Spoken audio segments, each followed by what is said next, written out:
Porifera की कुछ जातियों को छोड़कर, जैसे हम जानते हैं कि फाइलम पॉरीफेरा में 3 मेन क्लासेस आते हैं। पहला कैलकेरिया, दूसरा हेक्सैक्टिनिलीडा और तीसरा क्लास या वर्ग है डीमोस्पोंजिया। तो डीमोस्पोंजिया वर्ग के सदस्यों को छोड़कर अधिकांशतः बाकी सभी जंतु अधिकांशतः समुद्री होते हैं। यानी class Demospongiae has members whose type are found in fresh water. Besides class Demospongia, all other members belonging to class Calcarea, class Hexactinellida are all marine. वे अधिकांशतः जंतु समुद्री होते हैं।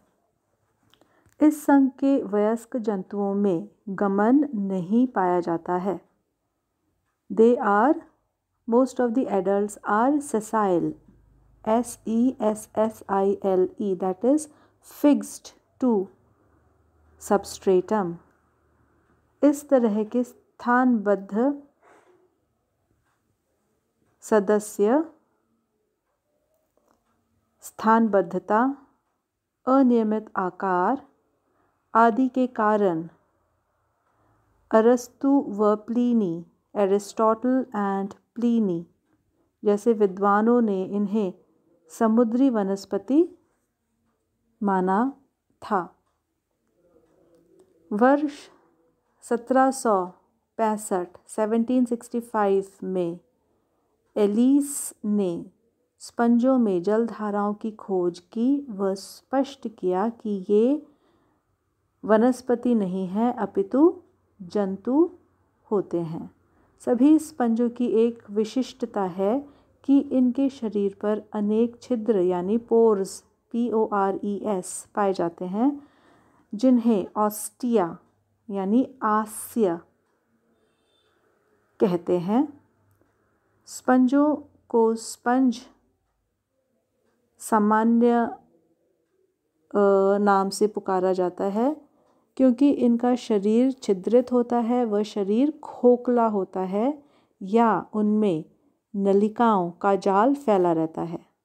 आस्य दैट इज़ ऑस्टिया से जल शरीर में प्रवेश करते हैं तथा अन्य छिद्र जिसे प्रास्य या ऑस्क्युलम कहते हैं से बाहर निकलते हैं। अनेक जातियों में एक से अधिक प्रास्य ऑस्क्युला OSCULA पाए जाते हैं। पॉरीफेरा के सदस्य बहुकोशिकीय अवश्य हैं, परंतु इनकी विभिन्न कोशिकाओं में सहयोग या आपसी निर्भरता कम होती है। इनकी कोशिकाएं प्रायः स्वतंत्र रूप से कार्य करती है, अतः इनमें जो शरीर का संगठन है वह सेल्युलर ग्रेड का कोशिका प्रकार का संगठन कहलाता है। लगभग सभी पॉरीफेरा सदस्यों में कंकाल होता है जो पूर्व मध्य जनस्तर की अमीबाब कोशिकाओं द्वारा स्रावित होते हैं।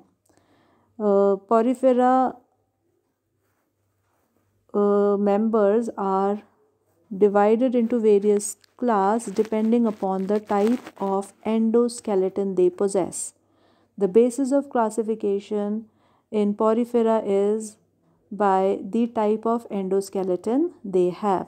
अंतः कंकाल किस प्रकार या किस तत्वों का बना है उसके आधार पर हम पॉरीफेरा के सदस्यों को विभाजित करते हैं, यानी अंतः कंकाल के बेसिस पर।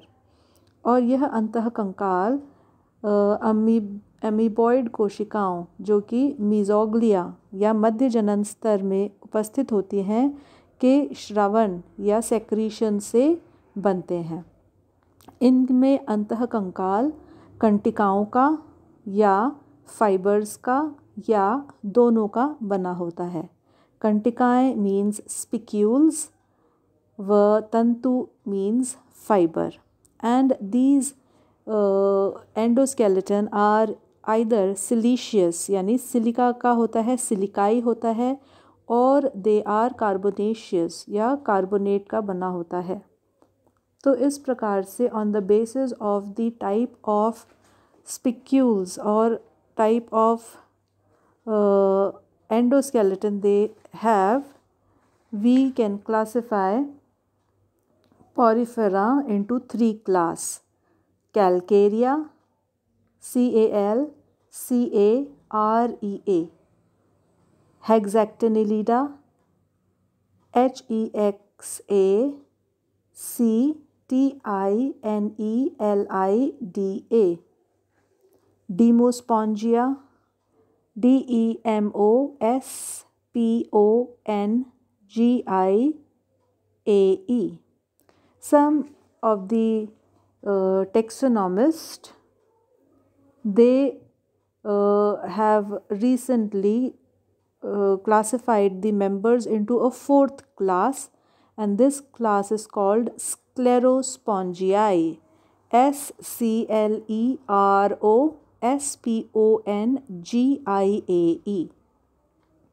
Now I will discuss few characteristic feature of these classes.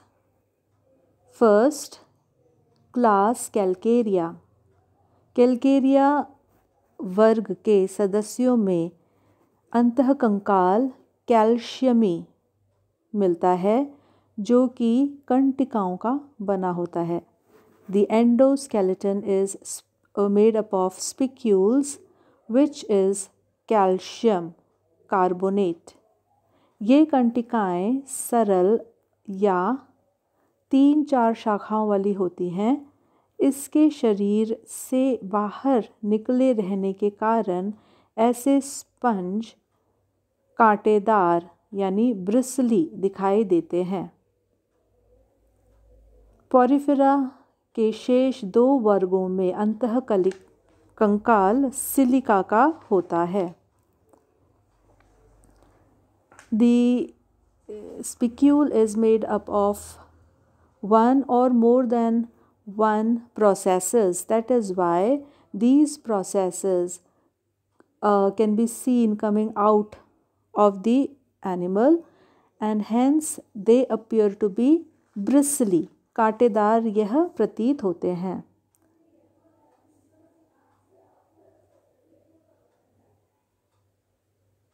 Class calcarea में उपस्थित सदस्यों का अंतःकंकाल कैल्शियम कार्बोनेट का बना होता है, अतः इन्हें हम क्लास कैल्केरिया में रखते हैं।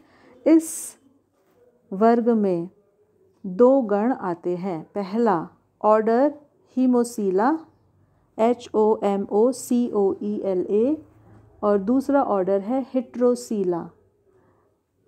स्काइफा या साइकॉन जिसके बारे में हम अभी पढ़ रहे हैं वह ऑर्डर हेट्रोसीला में आता है। ऑर्डर होमोसीला में जंतु सरल व कलश आकृति के पतली देह भित्ति thin body wall, and the shape of the animal is somewhat flask like or vase, flower vase like shape. कलश के समान आकृति होती है जिनमें आंतरिक वलन नहीं मिलते हैं, अतः आंतरिक गुहा जिसे स्पॉन्जोसील कहते हैं सतत रूप से कीप कोशिकाओं से रेखित होती हैं। ऐसे जल या नाल तंत्र एस्कनी या एस्कनॉइड प्रकार का कहलाता है। Homocoela example in this order is Leucosolenia which we will study after Cycon. Here they have a common cavity like space known as the spongocele, and the spongocoel is lined continuously by funnel cells. These animals do not have internal ring-like or canal-like complicated structure. The body organization is very simple. The body is vase shape. They are perforated with ostia. Through these ostia, the incurrent water comes into the spongocoel, that is the central cavity of the animal body, and the water gets out of the system by a single osculum. This organization is very simple. The spongocoel is lined with funnel cells, and the canal system found in them is very simple and is known as ascenoid. Askini नाल तंत्र कहलाता है. Heterocella example is साइकॉन और स्काइफा. इस गण के सदस्य की देह भित्ति में वलन के कारण देह भित्ति मोटी प्रतीत होती है तथा संपूर्ण आंतरिक स्पंज गुहा में कशाभी की कोशिकाएं नहीं पाई जाती हैं.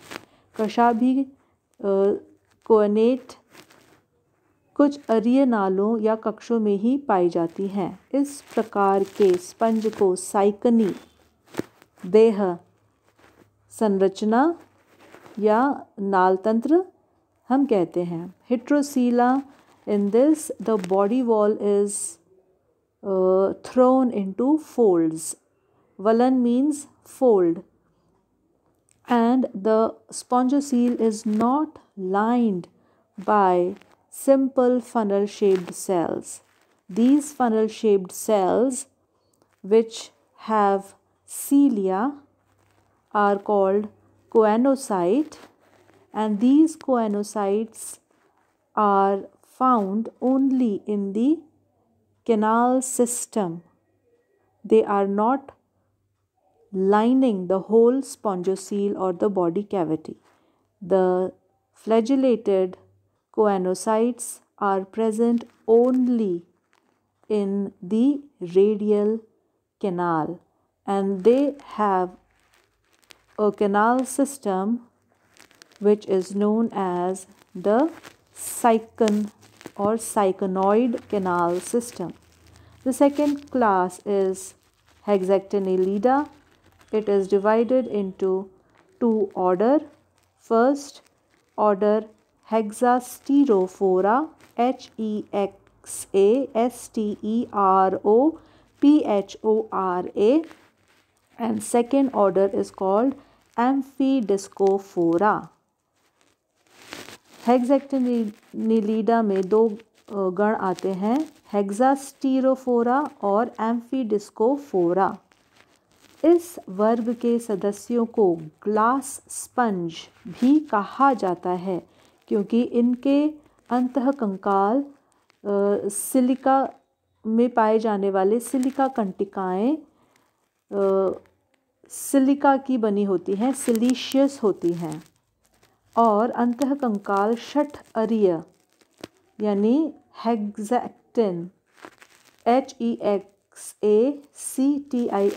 हेक्सैक्टिन सिलिका की बनी होती है. हेक्सास्टीरोफोरा गण में कंटिकाएं हेक्सैक्टिन यानी षट अरीय होती हैं और इनमें एम्फीडिस्क नहीं मिलते हैं. ऑर्डर हेक्सास्टीरोफोरा का उदाहरण है यूप्लक्टेला, जिसे सामान्यतः वीनस फ्लावर बास्केट यानी वीनस की पुष्प टोकरी के नाम से जाना जाता है. सेकेंड ऑर्डर एम्फीडिस्कोफोरा, इसमें कंटिकाएं षट अरीय ना होकर दोनों ओर से लंगर यानी एंकर के समान होती हैं. एम्फी यानी कि टू, डिस्क यानी कि डिस्क के समान, तो एंकर के समान दोनों ओर हुक वाली होती है और इसका उदाहरण है हायालोनीमा. Third class डीमोस्पॉन्जियाई. इस वर्ग के सदस्य सामान्यतः फ्रेश वाटर होते हैं और इन्हें कॉमन नेम सामान्य नाम बाथ स्पंज दिया जाता है। डीमोस्पोंजिया में आने वाले सदस्यों का अंतःकंकाल स्पॉन्जन तंतुओं का बना होता है, यानी फाइबर्स का बना होता है, जो कि शूक के समान कठोर नहीं होते हैं। अतः डीमोस्पोंजियाई के स्पंजों का उपयोग नहाने में काम लिया जाता है। इनमें जो तंतु मिलते हैं वो कभी षट अरीय नहीं होते हैं। ज़्यादातर जो कंटिकाएं हैं वह मोनोएक्सॉन या टेट्राएक्सॉन होती हैं। इनके शरीर में पाए जाने वाला जो नाल तंत्र है, कैनाल सिस्टम है, वह ल्यूकोनॉइड टाइप का होता है।